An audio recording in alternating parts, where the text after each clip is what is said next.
What's happening with flips? Being a lender and also brokering out all kinds of loans for real estate investors, this conversation is coming up more and more. What do we do with properties now that are on the market? And how do we fund properties going forward when deals are getting better and better? And that's what we're going to go over today.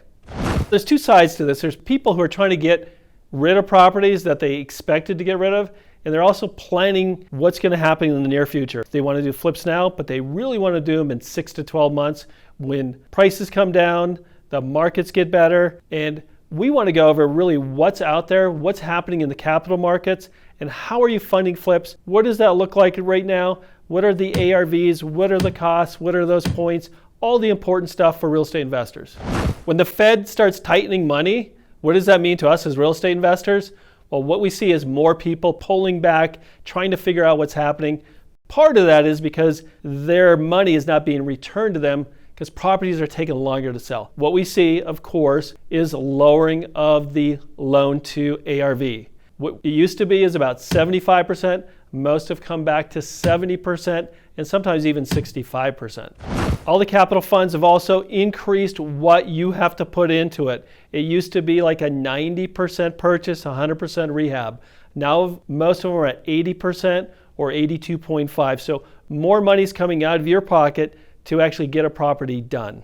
On the value side, what we see also is they're taking into account the markets in the next 6 to 12 months going down. These appraisals are actually getting cut sometimes 5, 10, or 15%. And it's something you should be doing too, because you should understand what's coming in the market. What we're seeing for lenders in this tightening is the loan to cost is coming down.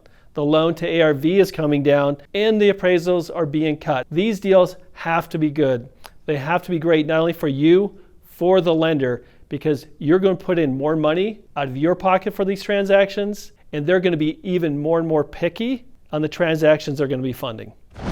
The loan to values, of course, are going down. Credit scores have gone up. Most lenders started 620, 640. Now they're into the 680, then some are even 700. That's what it looks like now. Guess what? 6 months from now, that could even be tighter. You have to be planning, changing how you look at leverage. Years ago, the last 2 to 10 years, money's been finding you. Now you have to change that and start finding money. LTVs have gone down, credit scores have gone up, and the amount of lenders out there has decreased.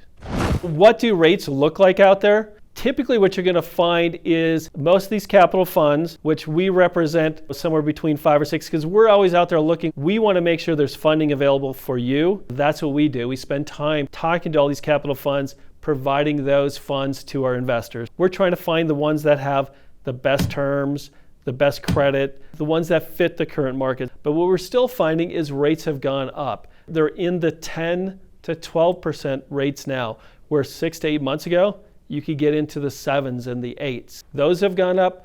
Points have gone up also, where you could get it for 1 to 2. Now it's closer to 2 to 3. Just understand, like I said, credit score requirements have gone up. LTVs have gone down, so that means more money out of your pocket, and now rates have gone up. So you can see the squeeze. This is the tightening the Fed wanted overall, but this is how it's impacting the real estate community. So you have to be prepared for this.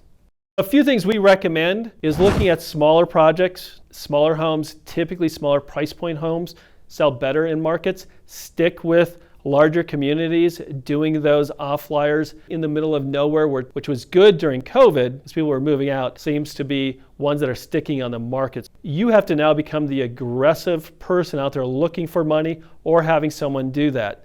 That means you're going to have to now start finding those sources, so when these new deals come, you're ready. You're one of the ones who are ready. That may mean you have to go out and get a HELOC on your house so you have cash. Calling banks, calling lenders, calling people, making sure that they're still lending and what their requirements are, because they are changing and they're changing fast. Next, you got to really look at finding other people's money, because when deals come up, you're going to be required to put more money in. So maybe you need that private OPM, that person out there that we've talked about before.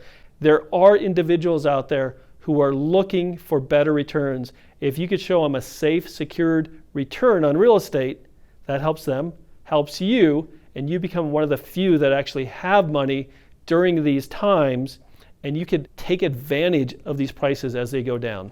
But if you do have a flip, reach out to us because we do have many sources that are still looking to lend. We have capital sources and we have hard money sources, completely different, but we could help in most states. Even if we can't help lend, we could set you up with someone who can. We could give you a referral. You need to be prepared. Part of that is finding the lenders, but finding real OPM. That's other people's money in your community that want a better return. That's a win for them. It's a win for you.